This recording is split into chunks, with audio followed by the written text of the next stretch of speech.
di mana saja.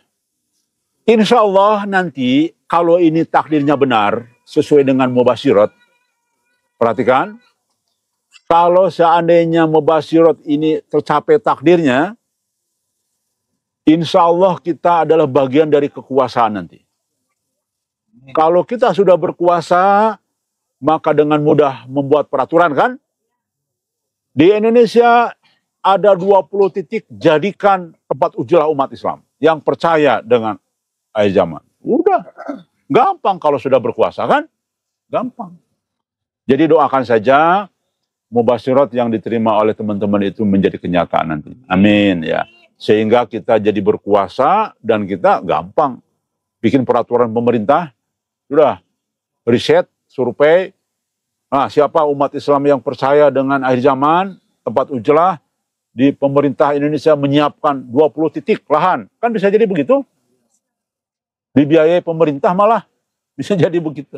Bagi yang percaya, nah baik jelas ya. Itu pertanyaannya. Jawabannya. Ada lagi? Dalam mimpi Enki, nanti dia muda lagi. Apa benar, Kang? Begini. Bisa jadi itu takwil, perlu takwil. Karena saya pun sama.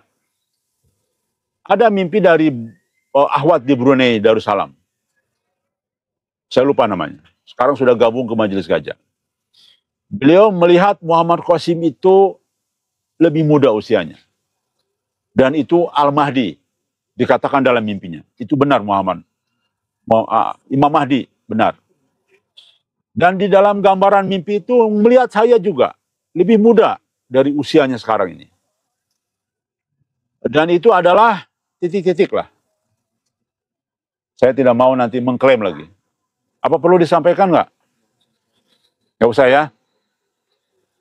Itulah contoh gambaran ada lebih muda dari usianya. Walau alam ini menggambarkan sesuatu. Apakah pemikirannya atau semangatnya atau gairah berjuangnya seperti orang-orang yang sangat muda. Makanya digambarkan di dalam konteks itu pemuda kan, ya. Nah, jadi bisa jadi bukan zohir secara nyata, tiba-tiba berubah jadi muda lagi, tetapi bisa jadi perlu takwil seperti yang tadi saya sampaikan. Ya, saya kira demikian. Demikian saya juga di dalam mubasyirat itu juga muda. Dan Muhammad Qasim pernah memimpikan saya lagi muda lagi. Beliau minta foto-foto saya lagi muda. Mungkin ini ada hubungan. Ya, perjuangan dengan Muhammad Qasim nanti itu posisi saya sedang muda. Dan alhamdulillah dari sekian foto yang dikirim, Masya Allah ini ya, yes. Serupa gitu. Ya, yang dalam mimpi saya ini wajahmu ini nih. Lagi muda, usia saya 40-an waktu itu. 38 apa 39, saya lupa itu. Itu pun lagi ngisi seminar di sebuah kampus. Ya. Karena saya waktu itu sedang menjadi sekjen Arimatea. Nah itu, Muhammad Qasim pun memimpikan saya dalam keadaan muda. Oke, saya kira itu jawabannya. Sekarang kan ustadz-ustadz yang kayak ustadz yang jamaahnya 1000 lebih itu kan gak ada yang percaya lah, paling gak kan gitu arahnya lebih banyak yang gak percaya. Kita gimana, Kang? Tidak apa-apa, karena memang takdirnya ya Al-Mahdi begitu. Takdirnya Al-Mahdi itu sampai ujung terakhir perjuangan tuh hanya dibayat oleh 313 orang. Jadi tidak ada tokoh besar. Kalau ada tokoh besar sudah yakin dengan Al-Mahdi itu Muhammad Qasim, maka akan ada jutaan orang yang membayat. Jadi memang takdirnya begitu. Kita bukan targetnya supaya orang percaya, jangan. Kalau kita targetnya supaya orang percaya, nanti kita putus asa, sakit hati. Saya pun sudah memberi contoh kepada teman-teman. Jangan berjuang untuk Muhammad Qasim, jangan sekali. Dan itu syirik. Kita berjuang untuk Allah. Terbukti apa? Terbukti saya tidak pernah sakit hati dengan Muhammad Qasim. Bagi kita, kalau melihat emosi kita, Muhammad Qasim itu orang yang paling nyebelin saat ini. tapi kita tidak pernah sakit hati. Ya sudahlah, memang itu takdir Allah demikian. Untuk ujian kita melatih kesabaran kita. Al-Mahdi kita seperti ini masih belum bisa membedakan mana yang benar, mana yang keliru dan sebagainya, belum. Dia lagi belajar untuk bergaul karena kemarin kuper selama puluhan tahun, anak mama, anak papa di rumah saja, tidak pernah berorganisasi, tidak pernah berinteraksi, sekarang masuk perangkap. Orang lemah kan sekarang Muhammad Qasim lagi lemah, makanya perangkap Dajjal masuk lemah, ya.